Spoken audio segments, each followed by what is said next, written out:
everyone. Today our webinar is focusing on how the war in Ukraine has affected Russia's policy and presence in the Middle East. It's been more than a year since the beginning of the war, which represent a critical juncture not only in international affairs but also in regional affairs, bearing in mind that Russia has emerged as a major powers in the Middle East. It has very much shaped the course of the events in places like Libya, in places like Syria. It's a major power in Eastern Mediterranean. So it's a major extra-regional power in the Middle East. And today we aim to take stock of this effect of the war on the place of Russia in the Middle East and also on Middle East in general.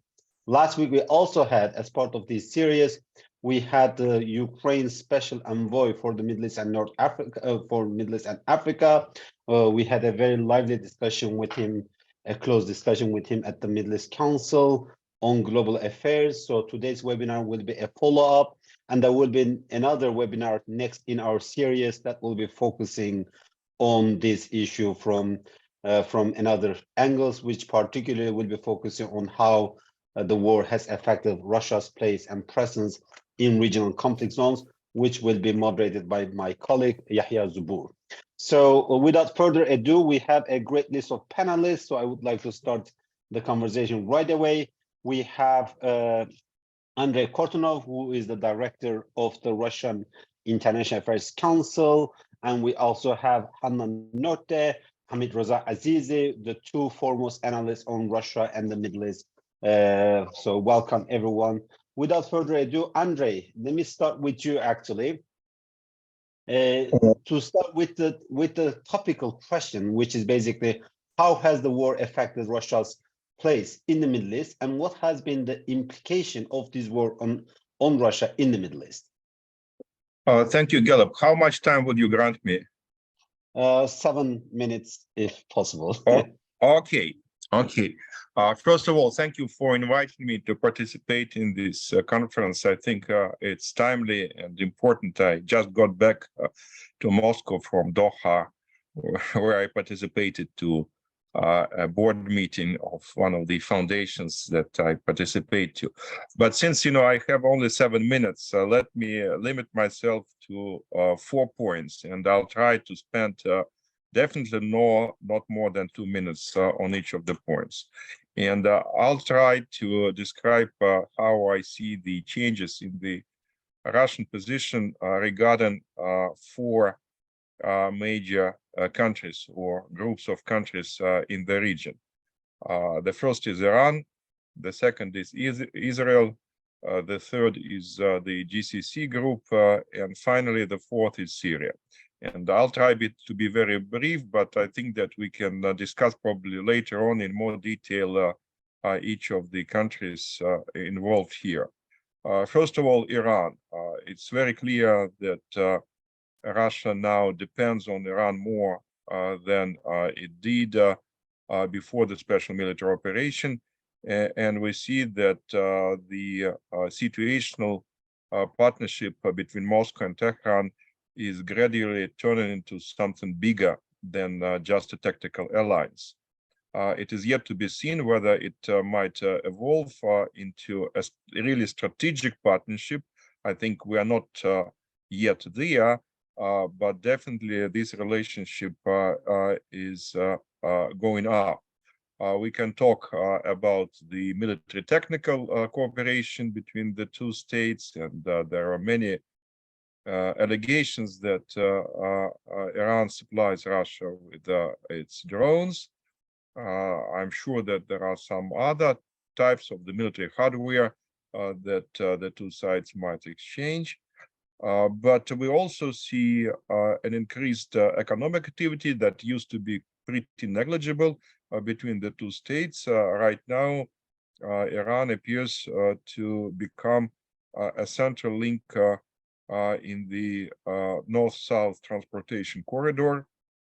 It has joined the Shanghai Cooperation Organization, which might open additional opportunities for economic cooperation between Russia and the Islamic Republic. Of course, we should also keep in mind what I would call a geopolitical partnership between Moscow and Tehran, and that includes similar rhetoric against the West, against the alleged Western interference into affairs of sovereign countries. It also includes, in some cases, solidarity voting in international organizations, though, of course, Iran does not agree with Russia on all the issues, including the recent territorial acquisitions made by Moscow in Ukraine. And finally, I think, which is probably the most important, and I yield to Hanna to talk about that in more detail, the impact that the military operation might have on the Russian approach to JCPOA and to the nuclear programs of Iran in general. Let me limit myself to saying that, of course, that might be another lucrative opportunities for the two states to work with each other and to advance the Iranian nuclear ambitions in this way or another. My second point is on Israel, and of course we see a kind of reverse relationship. The more Russia tilts towards Iran, the more controversial its relations with Israel become. On the other hand, you can also argue that the Israeli leadership is exposed to very strong pressure from both inside and from the outside to support Ukraine and to abandon its neutrality in the Russian-Ukrainian conflict. We see that there are certain shifts in the Israeli policies towards the conflict. But at the same time, I think that it would be wrong to say that the Russian-Israeli relationship is moving to a crisis. I think the two states are too important for each other to put this relationship into jeopardy. A lot, of course, will depend on the future political developments in Israel, and the country is in the midst of a very serious crisis, and the outcome of this crisis will be no less important for the relationship between Russia and Israel than the outcome of the special military operation in Ukraine. Third, in terms of GCC, the intention of Moscow is very clear. It needs to expand its contacts to GCC, especially in view of the strong sanction policies exercised by Western countries. As we know, most of GCC countries are not ready to subscribe by the decisions made in Washington and in Brussels. And definitely Russia is looking at GCC as a potential trading partner, as a source of investment. Look at the recent, last year, St. Petersburg Investment Forum, where Qatar was, of course, very explicitly represented. But also, the last but not the least, coordination between Russia and major GCC players, especially Saudi Arabia, of the energy price policy. I think this is really an important development. We saw it before the crisis, but right now with the price cap imposed on Russian oil by the West, that becomes more important for Moscow than ever before. And finally, my time is run out. Just a couple of words on Syria. I think that in Syria, after the beginning of the special military operation, Russia pursues primarily a status quo policy, which implies that there is no real pressure on Assad in terms of political reforms or changes, or even the Geneva process. And at the same time, there is understanding that Russia will not be in a position to take full responsibility for the Syrian economic recovery.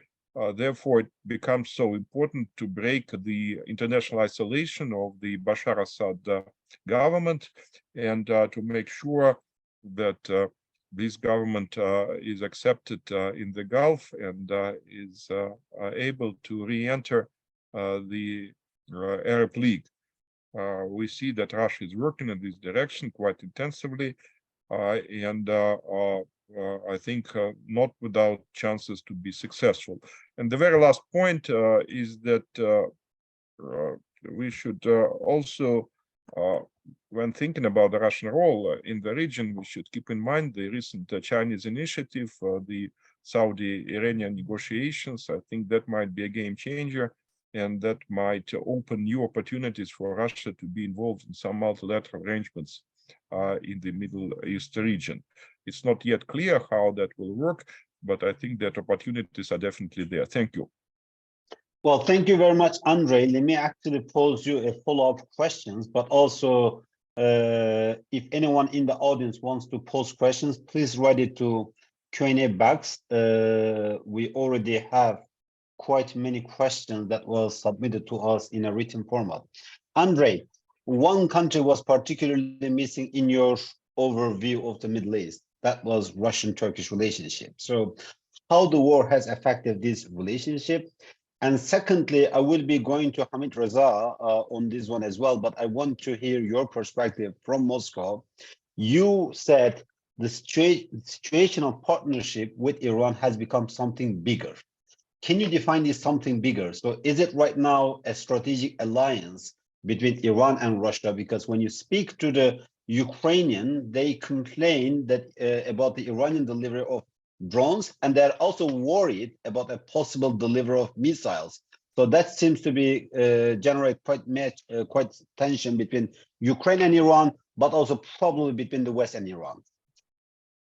Well, first of all, sorry for not mentioning Turkey. Definitely, this is an important player, and it has become even more important since the beginning of the crisis. I think that we see what I would call a hyperactive Turkish foreign policy, which involves its attempts to participate in mediation efforts between Russia and Ukraine. The recent extension of the grain deal is partially a product of Turkish efforts. Not only Turkey, but Turkey was very instrumental and very committed to extend the deal. President Erdogan argues that he could arrange a meeting between Putin and Zelensky. I think that Turkey might play a role of a facilitator rather than that of a mediator, because of course Turkey is constrained by its membership to NATO and by its well-known long-term position towards Ukraine and towards its territorial integrity and sovereignty. Now, I think that the relationship between Russia and Turkey remains a mixed bag, as it was before the crisis. But it's clear that the Russian leadership would be willing to support Erdogan, and arguably the Russian leadership would consider any alternatives to Erdogan as being detrimental to Russia's interests.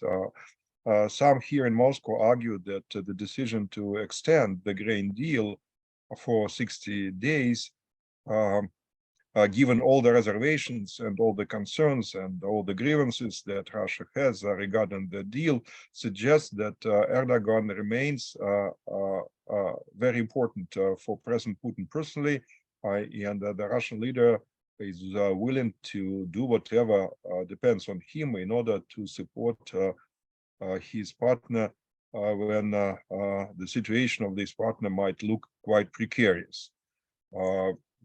On the other hand, I don't want to downplay the complications and many wrinkles in this relationship. We can talk about that in more detail, but of course, the relationship remains controversial and will remain controversial in the foreseeable future. Now, as for Iran, I think a lot depends on how we define strategic partnership.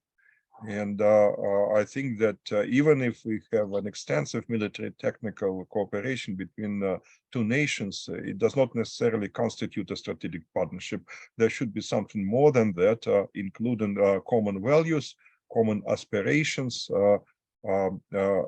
multi-dimensional relationship, and most of these elements are still missing in relations between Tehran and Moscow.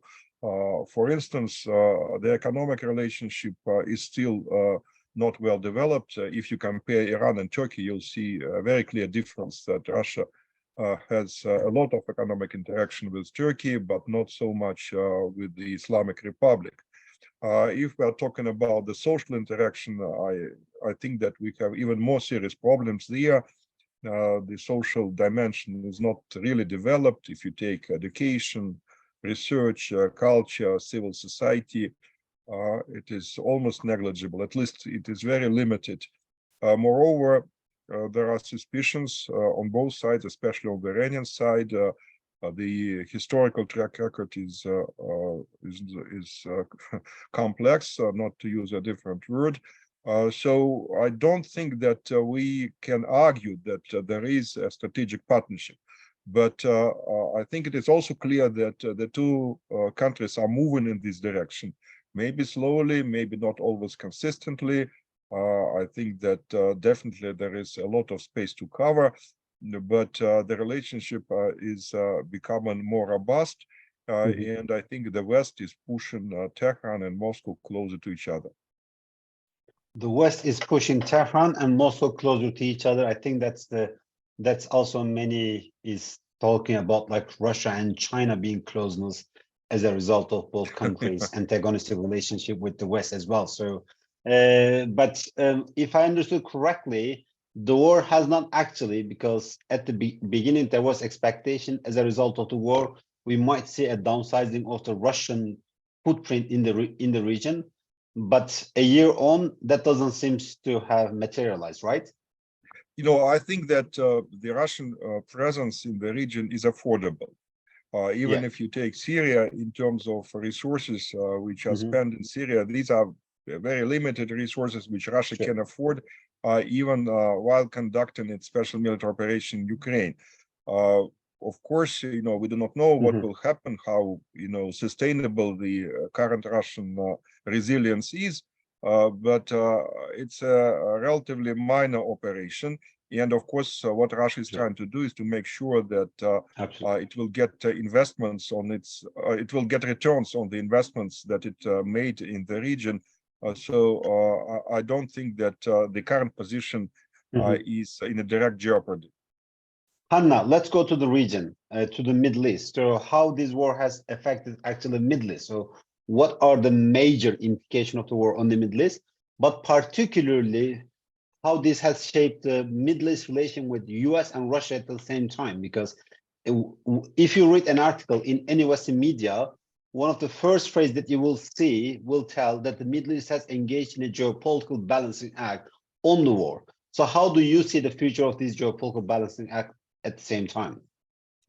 Thanks, Galip, and thanks to the Middle East Council for having me. Galip, I will make 5 broad points in response to your question and hopefully address the various dimensions of the question that you posed. I'll just list those 5 points up front. The first one is that the war has obviously had an economic impact on the MENA region. Second, the balancing act performed by regional states over this war is likely going to be sustainable, I would argue. Third, Russia is not out of the MENA region, but it will face increasing constraints going forward. Fourth, on balance, the war has turned MENA into an arena for more great power competition, but there are some caveats to this statement. And the fifth point is that the war's broader ripple effects could spur proliferation in the region over the medium to long term. Now, let me go through those 5 points in turn quickly. On the economic repercussions, of course, we all know that the war initially pushed food and energy prices higher, particularly prices for wheat and sunflower oil. And that disruption last spring affected the MENA region disproportionately, given the high dependency of some of those countries on Russian and Ukrainian wheat in particular. And in doing so, those price disruptions amplified pre-existing concerns in the region. I mean, we had high Turkish inflation and economic crisis in Turkey before the war. Many of the grain silos in Lebanon had been destroyed in the Beirut port explosion. We had economic crisis in Syria, of course. We had the effects of COVID, but this shock came in and amplified those concerns.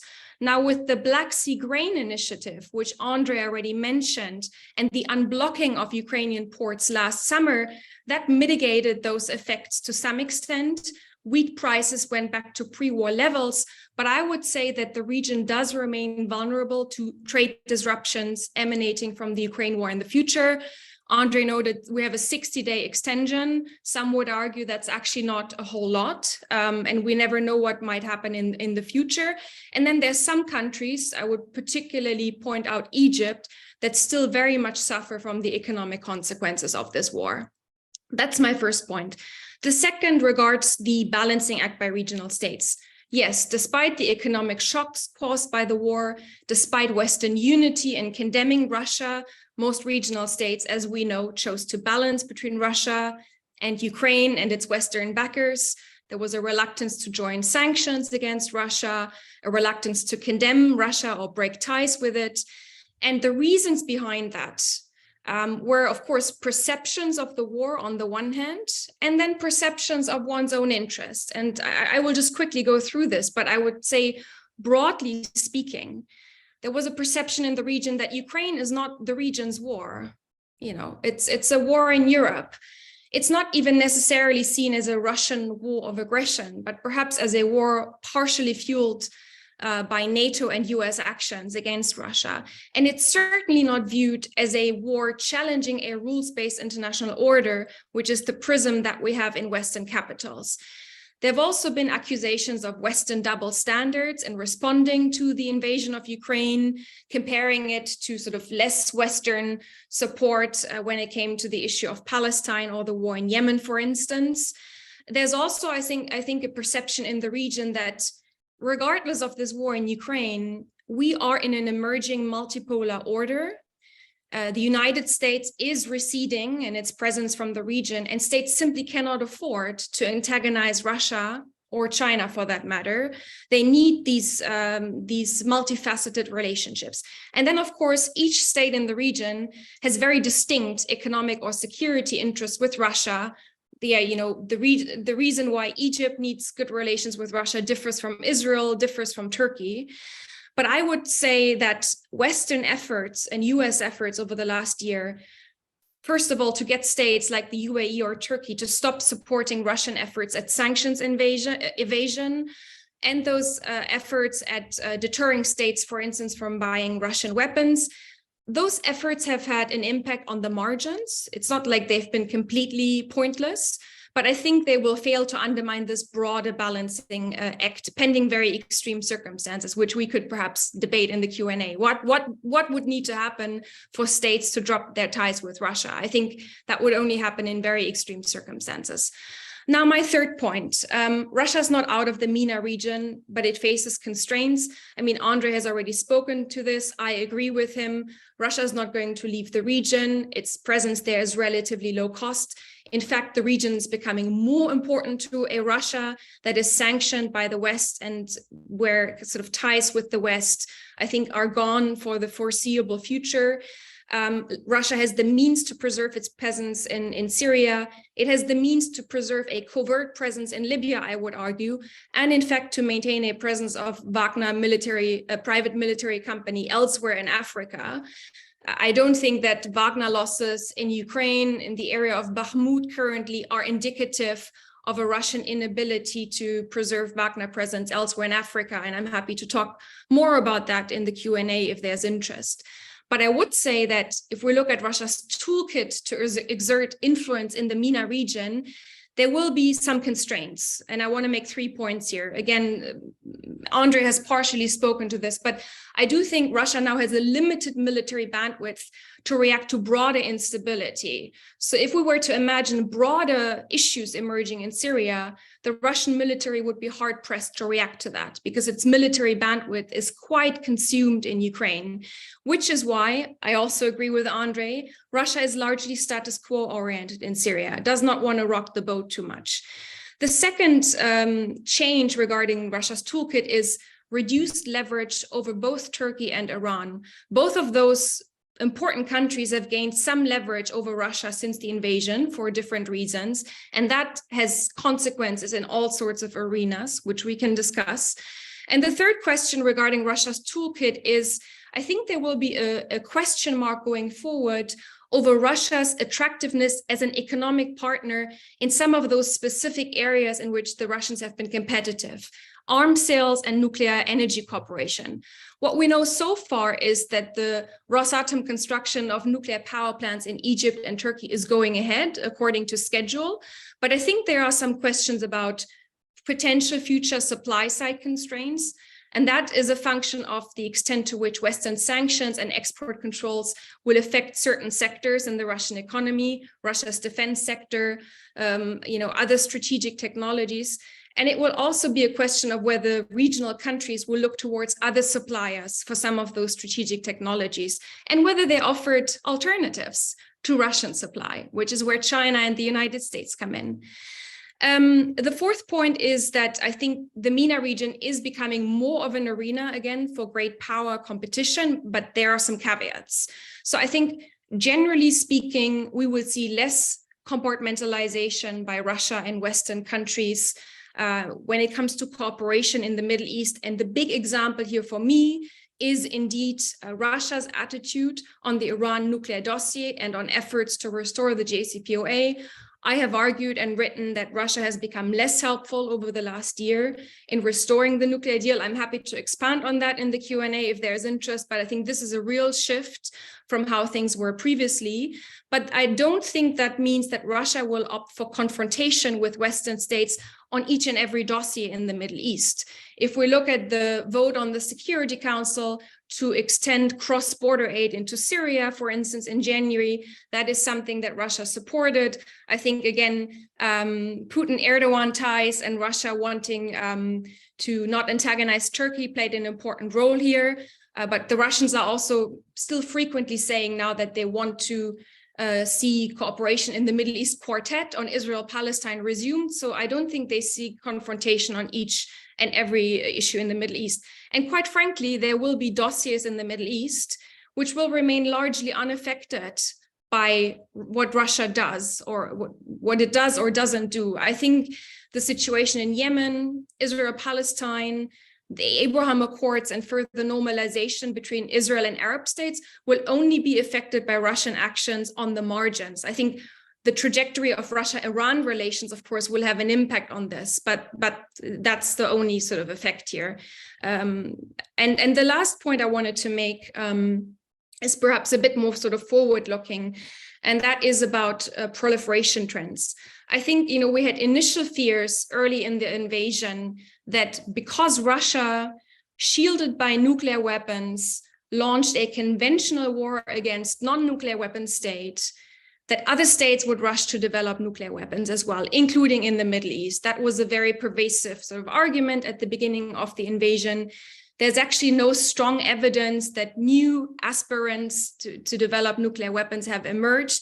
In fact, those who have made statements about proliferation intent, and you could include Saudi Arabia in this category, they have an interest in that pre-exists the war in Ukraine. And even recent statements by Saudi that were reported by the Wall Street Journal last week on, seeking US support for their civilian nuclear program and greater security assurances have more to do with their views of Iran than with the war in Ukraine.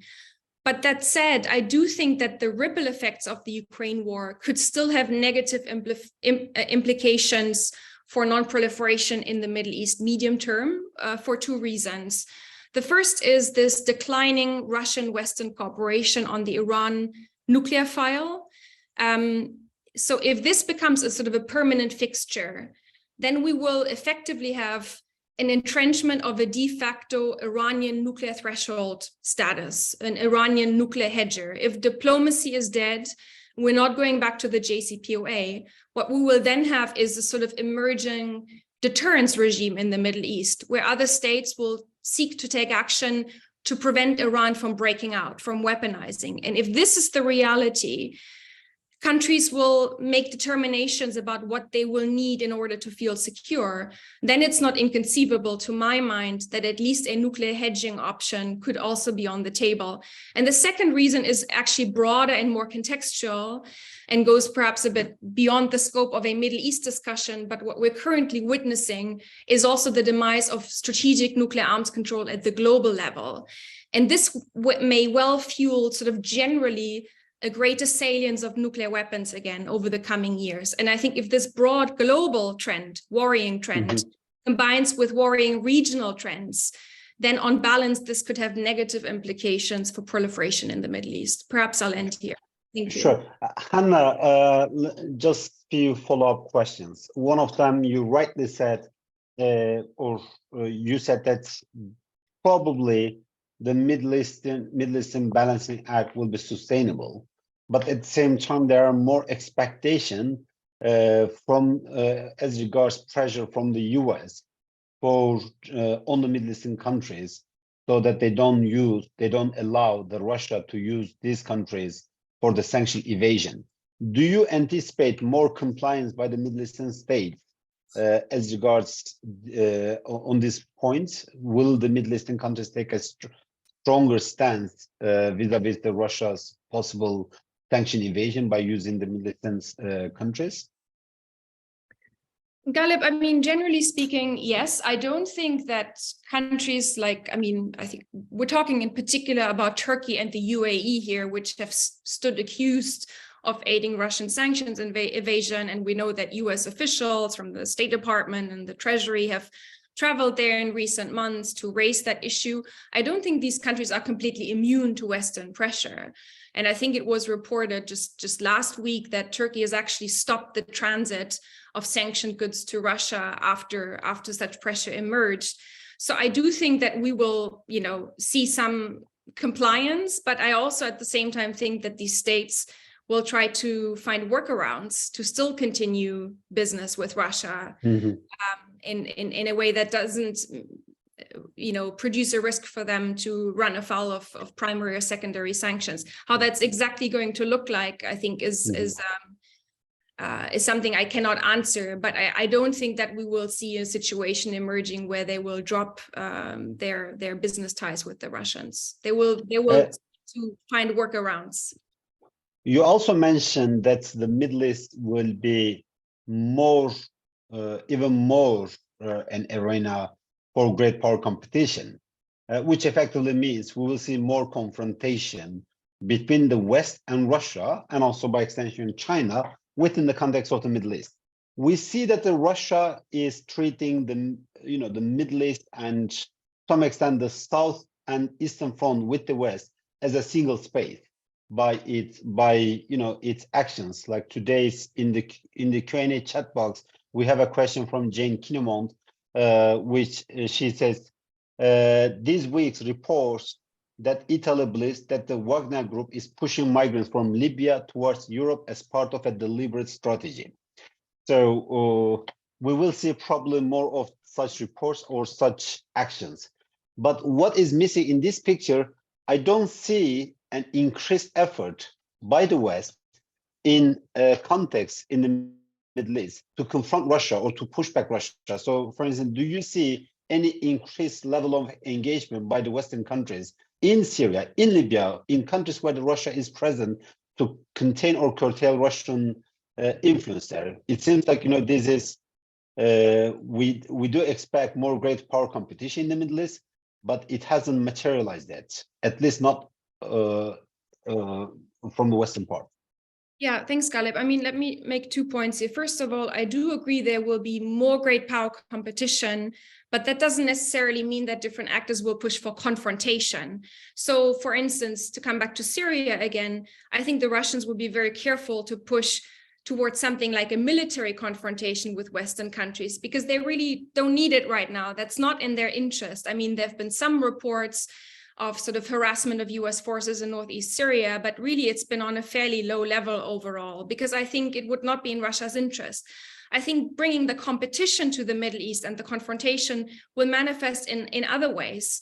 It's the being less helpful on the restoration of the JCPOA to effectively produce the situation of an Iran that continues to cause friction and tension and problems in the region, and have that be in a sort of calibrated state, because Russia thinks it can thereby produce a situation in which resources and attention from Western states are still consumed by the Middle East, and therefore less bandwidth for NATO's eastern flank and for China. So I think it's going to manifest more in those ways. Is the West not paying attention or not pushing back against this? I think we again have to differentiate. I think there's a real question mark to me whether right now it would be in the interest of US policy or Western policy to try to push the Russians out of Syria. I don't think that's an obvious proposition to make, though I am aware that some individuals have argued for it sort of since last March in order to sort of take advantage of the Russians being bogged down in Syria. But I think a lot of people realize that the status quo and Russia's presence in Syria is preferable to trying to sort of reignite a conflict there.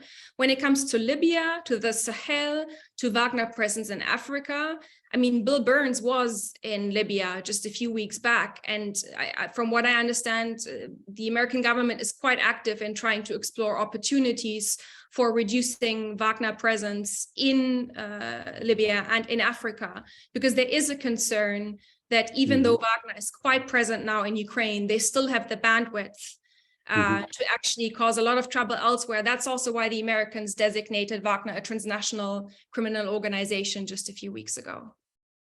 Hamidreza, Iran-Russia relationship has increasingly come under spotlight since the start of the war. You hear about this from Russia, you hear about this from Ukrainians, you hear about this from the Western countries. How the war has affected, reshaped this relationship, particularly what has been the cost-benefit analysis of the war for Iran? Because what we see in this relationship, some of the things that's happening in this relationship is quite phenomenal. I think Iran just signed last year signed $40 billion worth partnership, right, with Russia. So thank you very much to the Middle East Council, also my dear friend Galip for inviting me. So the more the two distinguished speakers were talking, the more worried I would become, because almost everything I wanted to say was already being covered. So I try my best to actually not to repeat, but then forgive me beforehand if that happens. Your repeating is also sometimes fine to better grasping it. That's wonderful to hear. So there are four main areas where Iran-Russia relations have been affected to different extents, of course, by the war in Ukraine. First is Iran's nuclear program, of course, and more specifically speaking, the diplomatic track. I'm deliberately not saying negotiations because there's no negotiations going on at the moment, but the diplomatic track to revive the JCPOA. So as we all know, in the beginning, last March, actually, right after the invasion, Russia started to obstruct the talks and asked for its own guarantees that, the sanctions are not going to harm third parties or third countries.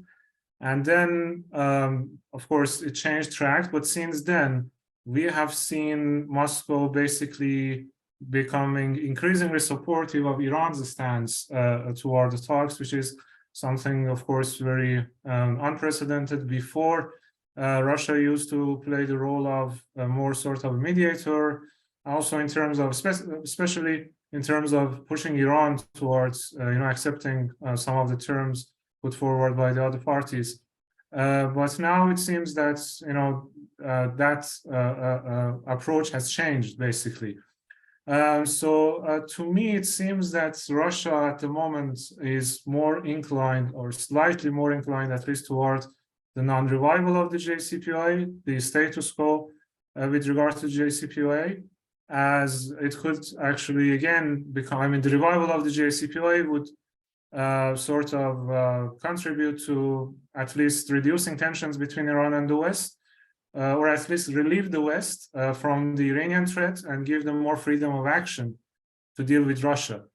But some also believe that if the JCPOA is restored, Russia can, given its close relations with Iran, can use Iran also as a channel for circumventing sanctions. So I will leave that probably to Hanna, who's the expert on this topic, to expand if there's questions on that.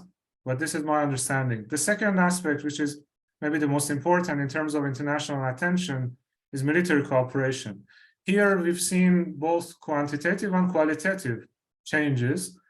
And the qualitative, I think, is more important in a way in terms of longer term implications.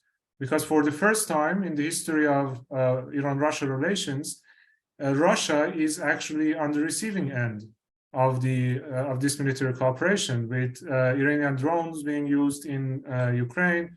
Also, there are talks, as was mentioned, about Iran providing missiles to Russia.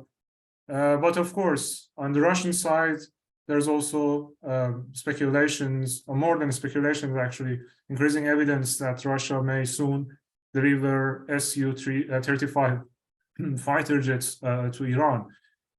So in that sense, as I said, there's a quantitative and qualitative change in the military cooperation between the sides. And this is maybe important to note that apart from the actual military implications and technical implications of this cooperation, Iran uses this opportunity also for two main PR goals. First is to basically boast about its military advances that, as they say, have made great powers interested in having Iran-made military equipment. And second, to send a message or signal to its rivals, regional and trans-regional alike, that Iran now has a partner, at least at the military sphere. Of course, at the technical level, there's also talks about the implications of drones, for example, being used in Ukraine, in terms of Iran getting experience of its drones being used in other fronts than the Middle East, things like that. In terms of economic cooperation, of course, as Andrey mentioned, and you also mentioned that agreement, there have been a lot of talks, and also memoranda of understanding have been signed, but the actual progress on that front is marginal. And we should also bear in mind that things like banking cooperation, like North-South transport corridor, these have been on the table for quite some time.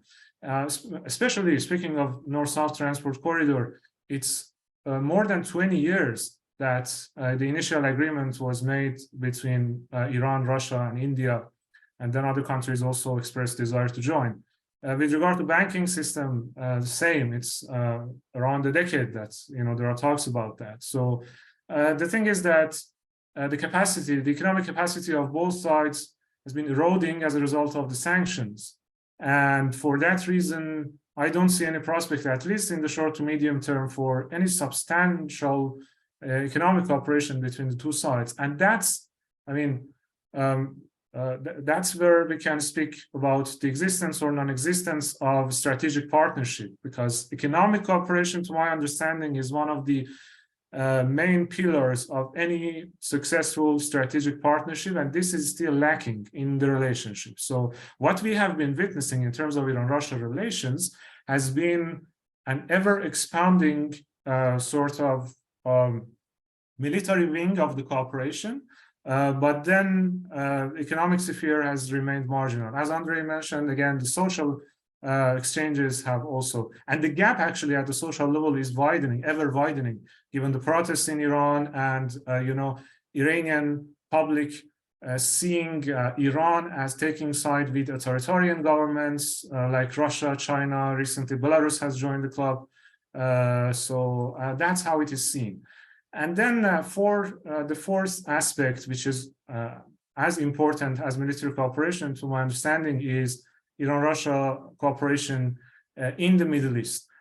So there's a broad picture, and then at a kind of more limited level, we have Syria to focus on. So broadly speaking, as Hanna mentioned, this kind of sort of widening gap between Russia and the US and the West in general has happened. So that's where we have seen more synergy at the rhetoric level or narrative level between Iran and Russia. But the thing is that the way that they pursue their kind of anti-Americanism, if you will, differs. Because for Russia, it's all about trying to make even closer relationships with Washington's traditional allies in the region in order to make a distance between them and also to use them for circumventing sanctions, etc., etc.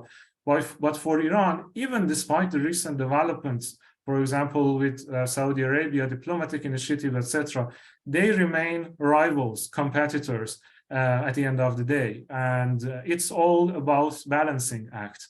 So that's where the strategies differ. And then again, back to the back to economy, Russia sees more opportunities in expanding ties, of course, with wealthy countries of the Persian Gulf than with Iran.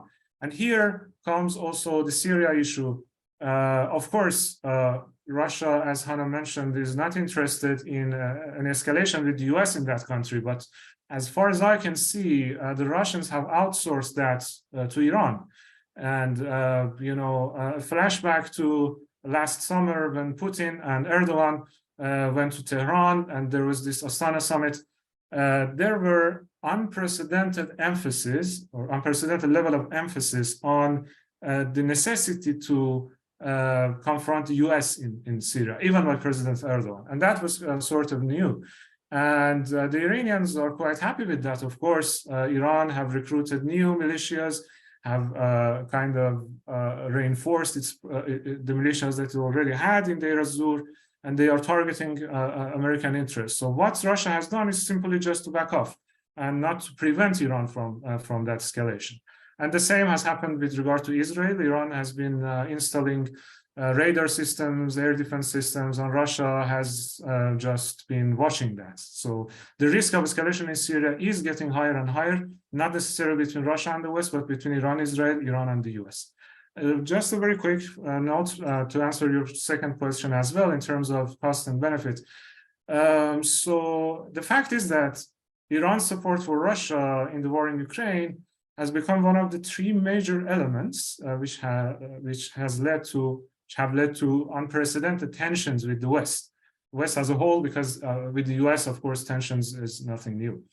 And the other two are, of course, Iran's nuclear escalation and the lack of proper cooperation with the IAEA, at least until recently, before the recent agreement with the IAEA. And it still remains to be seen, the actual impacts. And the second is the brutal crackdown against the protesters at home, of course.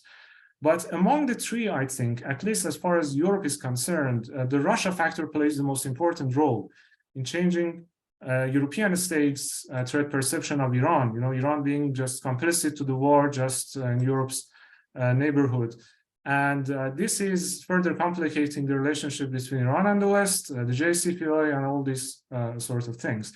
So there are already talks in Iran, experts warning about that, saying that without Iran revising its policy vis-a-vis Ukraine and Russia, there's no progress expected. But of course, the dominant view in the Islamic Republic by its leaders, including the supreme leader, is that this war in Ukraine is a sign that the unipolar US-led international order is in decline, and now is actually the time to take side with the rising powers like Russia and China. So cost and benefit analysis is there, but I don't see any real prospect for a change in Iran calculation as a result of these or not a substantial change, at least, as a result of this calculation. I mean, just a follow-up question. Will Iran deliver also missile to Russia on top of drones? That's $1 million question, actually. But then there are reservations on both sides, as far as I can see, because there have been warnings to the Iranian side that if you do that, there's going to be even more pressure in an unprecedented way. So Iran is hesitant. On the other side, we've seen reports that the Russians were also warned that if that happens, then the West will also reconsider this delivery, the quality of the weapons it's delivering to Ukraine. So I think at the moment the prospects are lower than before. But as far as Iran is concerned, I think that might be more probable after October, when the restrictions on Iran's arms export will be removed. That will depend to a great extent on the orientation, the direction that Iran-West relations is going towards. if some sort of agreement is going to happen, then Iran may, to some extent, at least reconsider. But if not, I think that's just a matter of time. And you simply think that the Iran support for Russia makes a GCPOA very unlikely. Yes, that's what that's Yes. how I can see in terms of the impacts, actually. Yes, Hanna, I think you want to add. If I may come in here. Please. So Hamid very rightly said that there's three separate issues currently between Iran and the West. One is Iran's nuclear escalations, its reduced compliance with the JCPOA, its recent enrichment of particles to 84%, its reduction of inspection activities, and the fact that it walked away from a final text to restore the JCPOA that was on the table. And then we have the drone supply, which Hamid completely correctly said is the biggest issue for the Europeans. And then we have the protest issue. Something also to note here is that these issues are not completely unrelated. Western countries have argued that Iran's provision of drones to Russia actually violates the terms of Resolution 2231, which underpins the JCPOA, that Iran is effectively violating its terms. And they have argued the Secretary General to investigate the issue, something that Russia, unsurprisingly, has said the Secretary General doesn't have a mandate.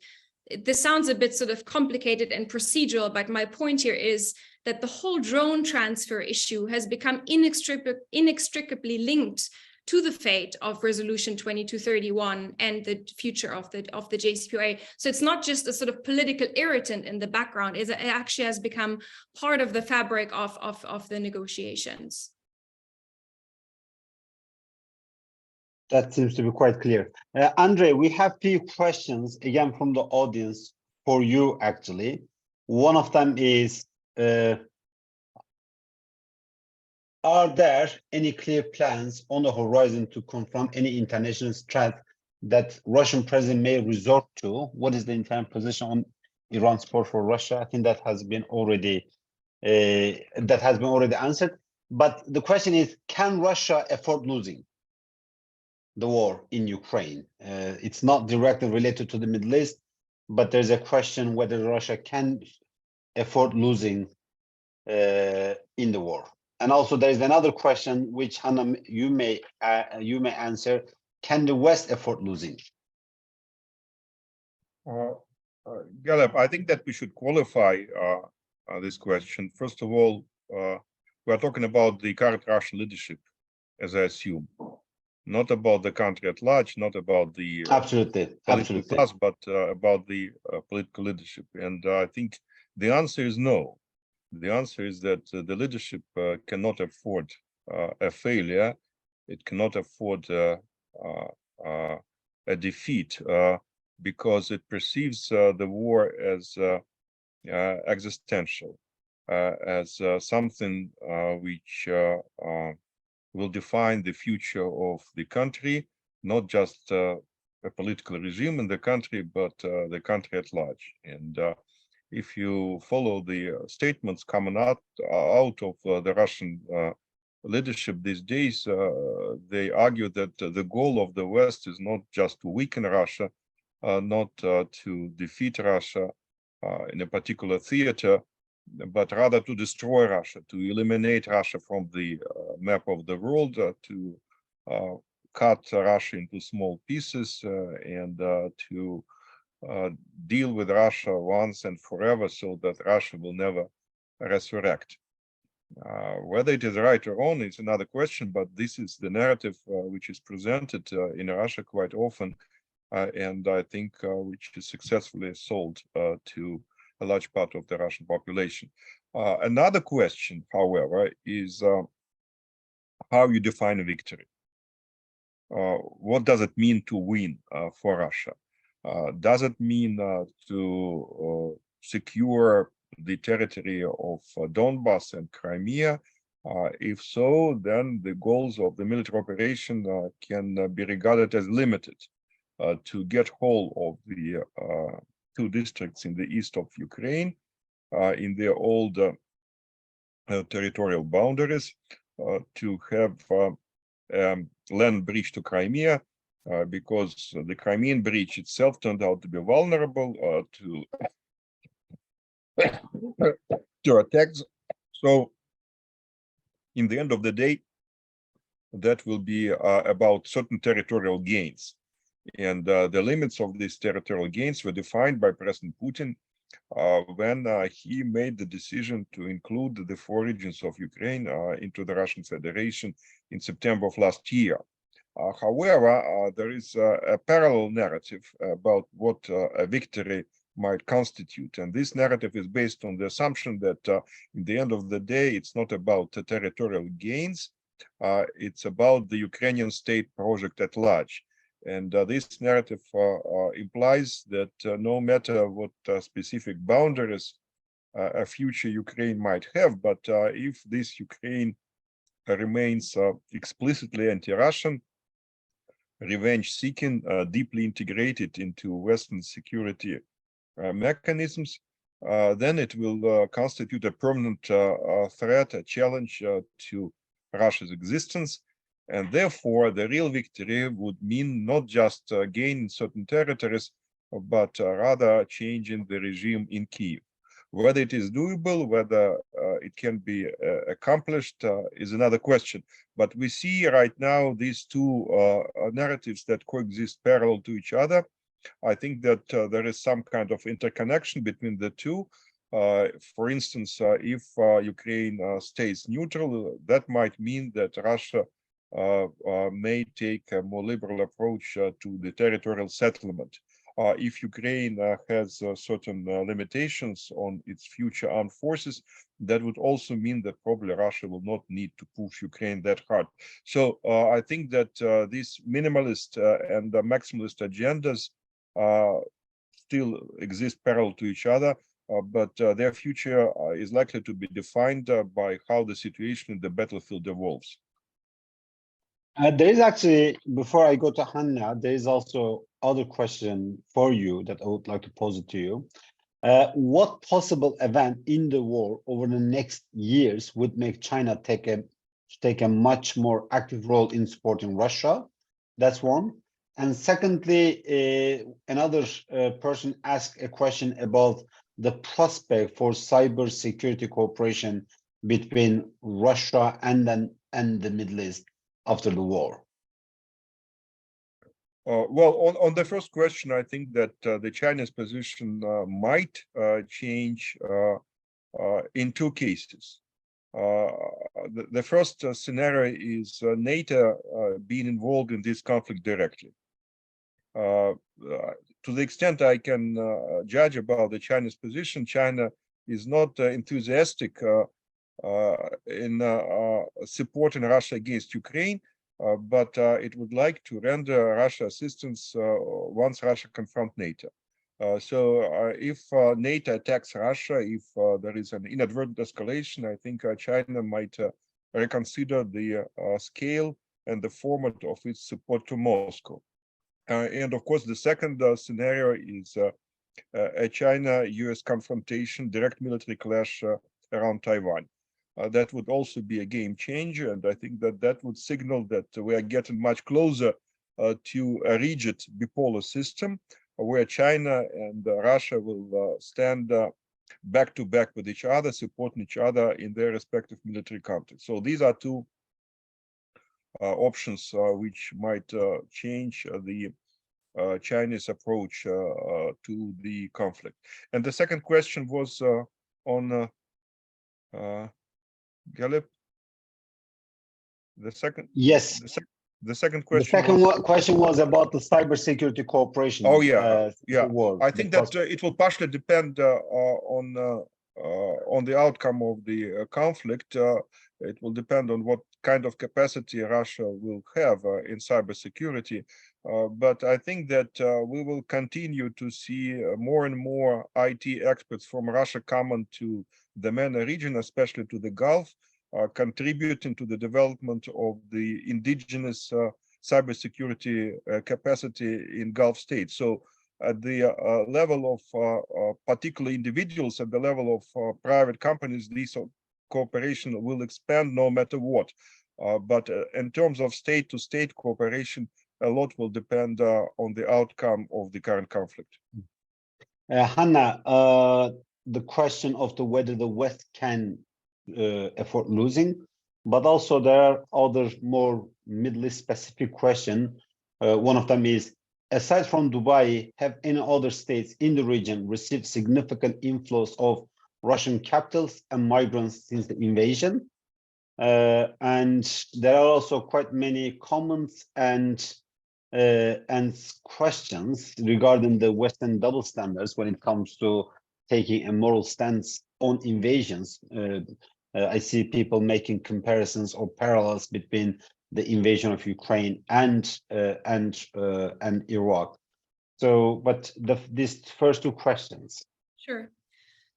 Look, on the whether the West can afford for Ukraine to lose this war, I think we have to ask what Ukraine losing this war would mean. If it means that Ukraine de facto has to accept that territories of its own country annexed by Russia illegally after a war of aggression just have to be ceded and they're lost for Ukraine, what would that mean from a Western viewpoint? First of all, if we even just arrive at a ceasefire right now and sort of freeze the conflict, that there's a Western concern that Russia would only use such a pause to reconstitute its armed forces, to replenish its ammunition in order to then go further and take more of Ukrainian territory. And that comes from a place of understanding Russian war aims to include that they don't see Ukraine as a sovereign, independent country that has the right to exist as a sovereign state. And the Russian president, Vladimir Putin, has said as much in his own writings. But the problem goes beyond Ukraine. From a Western viewpoint, if this land grab through war of aggression stands and is not pushed back, there's a concern, and it's quite palatable if you go to the Baltic states or Eastern Europe, that Russian aggression might not stop there, that Russia could conclude that a war of aggression is actually a successful endeavor, and that Russia could seek to expand a sphere of influence in the former Soviet space. Now, we could have a debate as to whether that is actually viable, because some analysts rightly point out, well, with what Russian forces would Russia want to wage further aggression against Georgia or Moldova or the Baltic states? Its military is completely consumed and in fact quite decimated in the Ukraine campaign. But there are people who worry that over the medium term, the Russian military will still be able to pose a formidable challenge to European security and could go further. And then there's a third layer from a Western perspective, which is, well, what are the global implications? What are the implications for global order if a Russian war of aggression ends up being successful? What will China conclude from that for how it views the situation in Taiwan? So these are sort of the different levels of Western perspective. So from a Western viewpoint, therefore, there's the perception that at a minimum, Ukraine needs to be supported such that it can create battlefield conditions that will cause Russia to revise its maximalist aims, come to the negotiation table to really faithfully discuss real concessions, and that it has to be forced to revise its maximalist war aims. You know, there's then a debate, of course, in the West as to how far you should go. Some argue the Ukrainians should be enabled to retake everything, including Crimea. That debate largely hinges on perceptions of whether there are, in fact, Russian red lines, where they are, what could possibly trigger a nuclear escalation. There are lots of different viewpoints in that debate. And I don't think that, you know, there is not sort of consensus in the West that things need to go so far.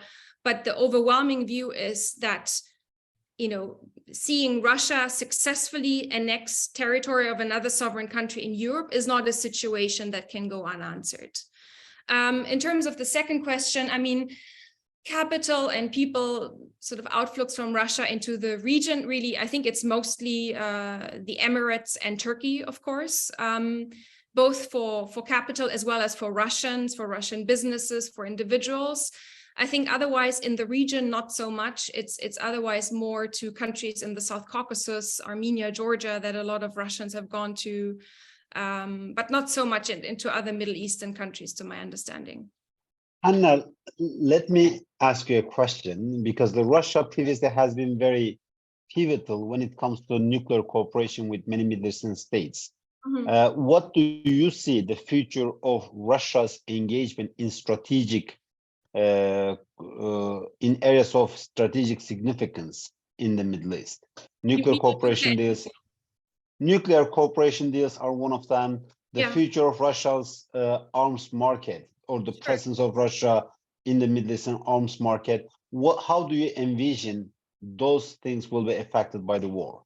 It's a difficult question, Galip, because it depends on a variety of factors. So on the nuclear, first of all, from what we understand to date, Rosatom's ability to continue with its project with El Dabaa in Egypt and the Akuyu nuclear power plant in Turkey has not been affected. Those projects are moving ahead.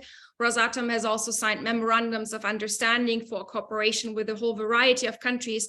Rosatom has not been sanctioned yet by main Western countries, because Rosatom is so implicated in the global sort of nuclear fuel industry that it's very hard for countries to stop relying on Rosatom. Now, if sanctions against Rosatom were to come in the future, hypothetically, I think that could affect the company's ability for new reactor builds, for example. So, that could affect whether Saudi Arabia, which is still currently running its bidding for its first nuclear power plant, would go with Rosatom as opposed to another competitor. So I think there the jury is still out. But by the way, I think Rosatom's ability to provide nuclear fuel to countries, for instance, to the Bushehr reactor in Iran, will unlikely be affected even by possible sanctions on Rosatom. Regarding the arms sales, I think there's two different dimensions here. There's the supply side and there's the demand. On the supply side, it'll all depend on how Russia's military industrial complex is able to adapt to export controls and sanctions. It will have to produce for its own war efforts massively over the upcoming period. And it has to find workarounds on the sanctions, on the export controls.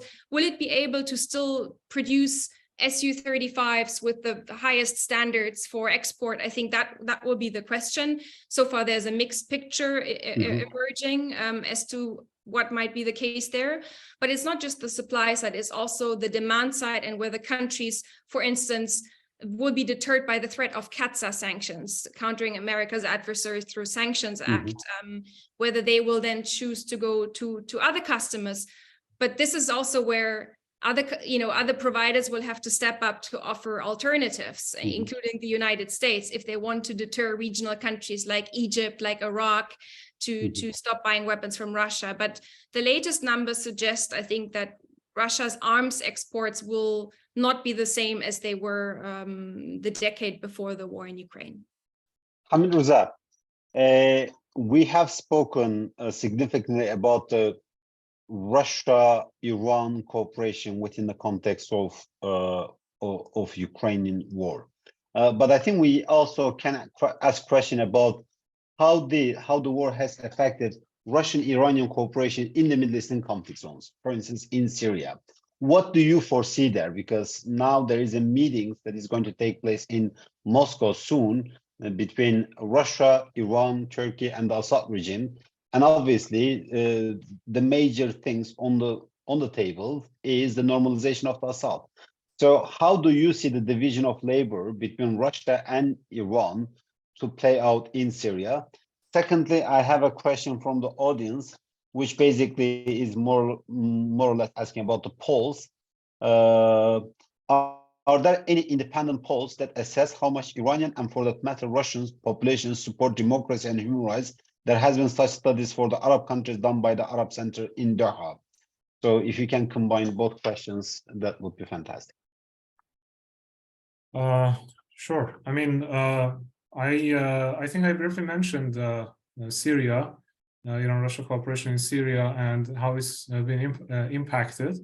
So generally speaking, since the early weeks after the Russian invasion, actually, we started to see signs of growing coordination, at least if not cooperation, between Iran and Russia, as the Russian forces were getting concentrated in the main bases, Tartus, for example, around the Mediterranean. Some of their bases were handed over to Iranian and Iran-backed forces. And so it was a matter of, there were some sort of similar sort of cooperation between Russian and Iranian forces on the ground before, but the extent has grown. But recently, as I mentioned, there have been a very important development, and that seems to be Russia being comfortable to some extent, at least, with Iran establishing its own air defense systems in Syria. And there are even reports by Israeli media, actually, that there's cooperation also going on in the field of radars, for example, other things. So in that sense, the main implication is that Russia has lost its ability to be a de-escalator between Iran and Israel in Syria, and I wrote about it recently. So it means that, Israel has been already trying to take the matter in its own hands in intensifying attacks, also qualitatively by targeting main airports, for example, Aleppo Airport, Damascus Airport, etc. And also Iran, doing the same thing in terms of strengthening its positions against Israel. So that's what's going on in Syria. With regard to the polls, and there's also some question from the same person I can see about, Iranian support for human rights. No, of course, there's no reliable poll, and that's the kind of one of the features of authoritarian regimes, I think, which don't allow for independent polls to happen. But I think in the case of Iran, at least, the months of protest, which started from last September, people coming to streets as demanding the collapse of the regime, not policy changes, but regime change, that was maybe the most obvious poll that everybody could see all over. And that doesn't mean that it's all about domestic politics. There's always been some foreign policy aspect, as you mentioned, Syria. In 2018, 2018 protests, there started to be protests, chants of leave or abandon Syria, think about us, for example. So people, I would say ordinary people, are generally opposing Iran taking side with authoritarian regimes and oppression inside and outside. So that's how I see the picture, basically. Well, thank you very, very much, Hamidreza. It has been an extremely informative discussion. I myself learned a lot from our conversation. So thank you, Andrey. Thank you, Hanna. Thank you, Hamidreza. And also thank you, my colleagues, Suzan and Qais, for helping to set up this conversation. And also thank you, the Middle East Council on Global Affairs and the participants for the questions, for your interest. It has been an extremely informative and interactive conversation. And as I mentioned in the beginning, this is not a one-time off session. This is part of and continuous effort by us to better understand the evolving nature of this war and its impact in the Middle East. As I mentioned again, last week we hosted Ukraine's special envoy for Middle East and Africa. So we had a great conversation internally. And after this, there will be a new webinar that will be moderated by my colleague, Yahya Zubir. It will particularly be looking at the impact of the war in the Middle East conflict zones, the impact on this Middle East conflict zone. So please remain engaged and have a great day. And thank you very much again for joining us. Thank you.